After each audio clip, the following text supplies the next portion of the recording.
来看环境部气象署跟美国的太空总署中央大学等单位合作，要来进行一个针对高雄屏东地区3D 的空气品质的实验哦。未来透过地面的测站、无人机构探空气球卫星等设备，来分析空气污染的来源甲路线。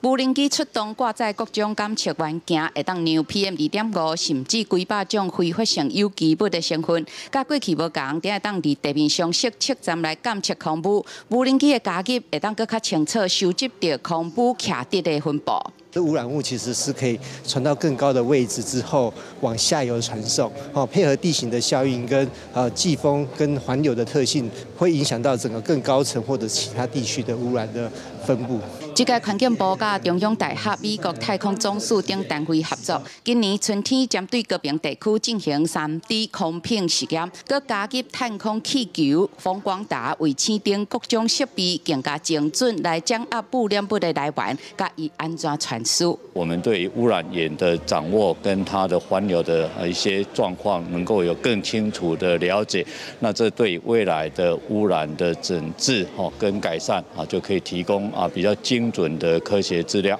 地方环保局嘛，落建大型科学研究，协助地方进行更加精准的空污治理。 比如说，我们到底是硝酸盐还是硫酸盐，对我们 PM2.5跟能见度的关系，绝对要透过这种国际性的大型合作，才能够发现关键的原因在哪里。环境部长施富成甲官员学者做伙起按钮，正式启动国内第一届大气环境甲空污上大规模的实验。 包括中部分家南高屏，还有东部北环保局，嘛配合到去实验。记者林俊明、曾志成 SNG 小组台北报道。